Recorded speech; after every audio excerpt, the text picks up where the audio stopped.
What's up, guys? It's Brandon Flash. Today we're in not my Rivian R1T, we're in a loaner R1T, and we're heading to drive an EV that I kind of forgot even existed.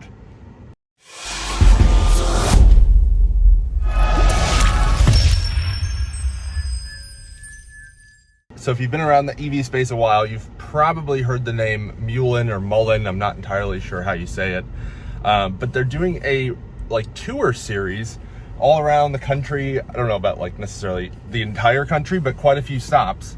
And I believe it's the second stop that they're making with the road show of sorts is at Charlotte Motor Speedway here in Charlotte, North Carolina. So we're heading there to go check out the Mullen or Mullen 5, which quite frankly, I forgot was even a thing and forgot was even announced at any point.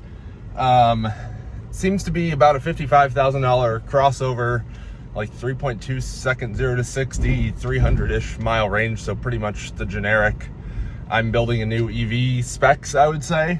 Nothing super special in that regard. I'd say styling wise, it seems to look pretty decent.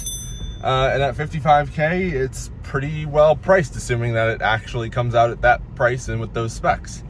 So I'm very intrigued. They have recently purchased Electric Last Mile Solutions, and they also are the owner of Bollinger. Both are companies that I think kind of went bankrupt or were on the path to bankruptcy, so they needed to be bought out. So this should certainly be an interesting event. I don't think I'll be able to drive it, but I might see if I can talk them into it. It should be kind of a ride along with maybe some demos and things like that. But first we're gonna grab some Starbucks, and then we're gonna head about 30 minutes or so up to Charlotte Motor Speedway.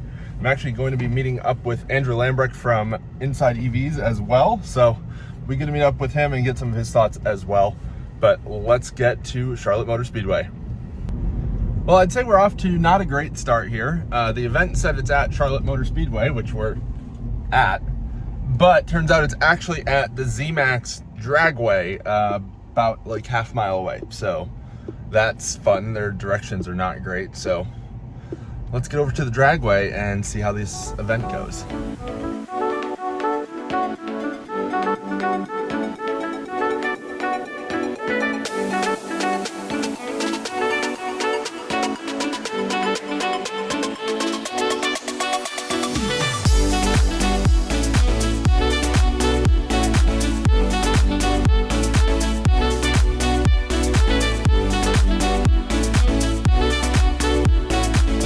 Sure. I mean, it's a lot easier to make polycarbonate for a prototype than it is glass. Exactly. Lots of Alcantara. I like the green lights here, and see the emergency release. Yeah, just in case. I mean, this is a demo car, right? So we don't have, I don't know that there will be this much of the Alcantara. Yeah, it's good for covering plastic and making it look more attractive. Right. Right here, this will be a much more useful and elegant space. Yes. I've had people get in the car and they're like, what am I supposed to do with this? I mean, it's probably going to be vents or something. Yeah, we'll have, a charging station, wireless charging. Yeah. All the bells and whistles that you're used to. Right now, that's to dim my screen. Oh, okay. Here. I thought maybe it was like a 12-volt outlet under there. Yeah, no, it's a big obnoxious flip thing. This will not be what the shifter is. Yeah. It's a big old obnoxious brick as well. That'll be something more elegant. So, and you've got a literal on-off switch there on the steering column. Yeah, I'm not even sure what that does. Okay. It does not turn the car on and off. That's what that is? Okay. Does. Yeah. Okay. And does it have a key? Right now, this one does have just a fob, Okay. key fob that Yeah. we keep. The production models, though, we're talking about it being more of like a card. That Yeah, you would Tesla keep in your style, wallet. phone key and Yeah. card and stuff. Exactly, but I assume they talked to you about the facial recognition technology and stuff. I actually didn't talk to him a whole lot because I figured I'd check out the car and then I'll have questions. I gotcha. Okay. Yeah.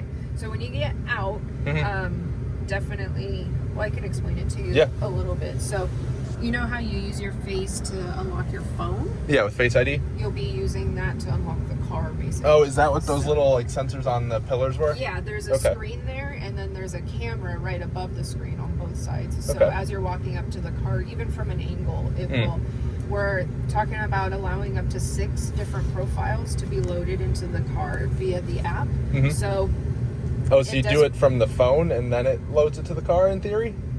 Yes, when you first get it, you'll have the app and you'll load, your settings, because it also does that. If you're say you were to share the car with your significant other, and they were driving it and park it, you go to get in it, it recognizes that it's you getting into the driver's side, and it starts adjusting the seat for you the way you like, and kind of all your settings it customizes for you as you're getting into the car. And then it also is a big security feature.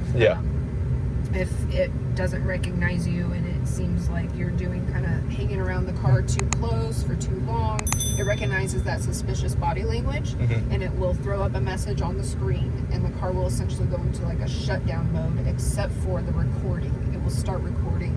So it'll like really lock it down, kind of. Yes. You'll get alerts to your phone. You'll be able to see what's going on in live time.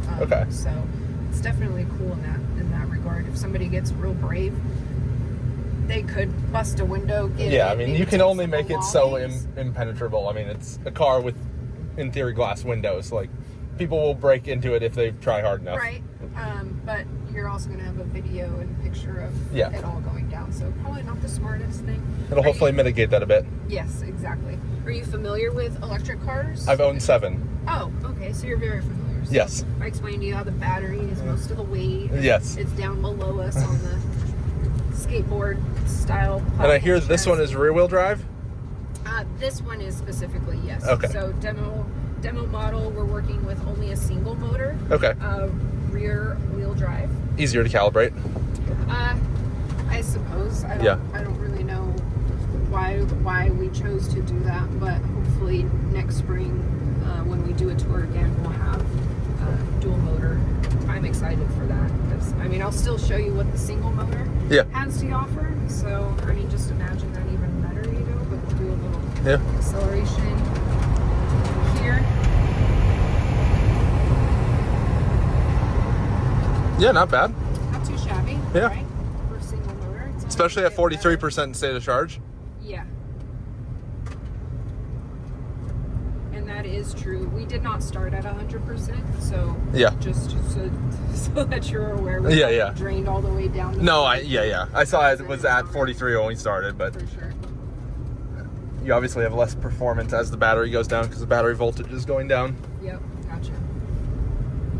This is actually my first doing this tour and stuff. It's my first EV experience. Okay. So I'm learning a lot as we're going along as well. Okay. So you know about regen. Yes. So I really haven't used the brakes. I used it only at the end of that acceleration. Sure. To slow us down. So it will be adjustable. You'll be able to adjust how aggressive you want it, but that's me just taking my foot off. Yeah. So it has full one pedal. Does it come to a complete stop and hold? It does not come to a complete stop and hold right now. Okay. I don't know if it will come hopefully production time. Yeah. I didn't even know that they actually did that. That's something that I've learned as well, but I don't see why not. Yeah, that's probably just a matter of the software calibration, and this might be an induction motor, whereas the production could be a permanent magnet motor, because induction motors can't really do that as well. Yes, I have learned and heard about the differences as well. You're probably getting some people like me to this event, and also people that have never been in an EV before. A whole mix. Yes. A whole mix, and it makes it really fun. Like, I mean, they hired me as a driver. Yeah. That's kind of what I do. So I had to learn a lot about this car and electric cars in general. And so it's been really fun learning experience for me. But it also, like, I get excited to teach and show people that don't know much about electric cars. Yeah. You know, kind of the basics of the feels and, and the different things going on. Do you know if they're targeting 400 volt or 800 volt battery architecture for production? I do not know. Okay. I'd be curious. I know it's 95 kilowatt. Okay. Kilowatt hour? Yes. Yes. Yes. That's a common mistake, so I will not fault you for that. I got you. No, yes. I appreciate it. How are you guys charging these for this event? I'm curious. Do you have like a fast charger portable or like a generator or something? We have a generator. We have a generator for this whole ordeal, right? And then we just have not a super fast charger. We don't have a fast charger. So after the event, we'll leave it on, not quite overnight because someone's got to come and turn off the generator. But we'll charge it for a few hours after we're done, and then it's ready to go the next morning. Yeah, sweet. Okay. Well, thank you for your time. This was certainly interesting, I would say. No problem. Kind of loud inside the car, but I mean, obviously it's a prototype, so. Yeah, we didn't spend much time on the insulation and sound dampening, so on production you will not hear any of that. There's no insulation on the wheel wells, so all of that is the You can hear all the rocks. Yep.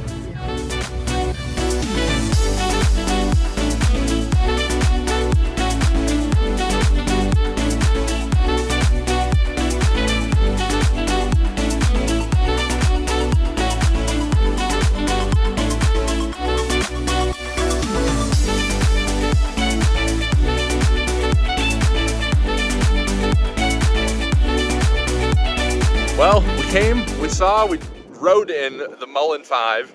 I would say it was pretty unrefined, but still kind of an interesting experience. Cool to experience it while it's so early, I would say. I don't really know what their production or like delivery timeline is. I hope it's still a decent while out realistically. I think they're supposed to build their factory, I think they said Tennessee, and that's supposed to be in 2025 or so. So hopefully in that time they can take it from a prototype with plastic windows all the way to an actual vehicle with glass windows, some refinement.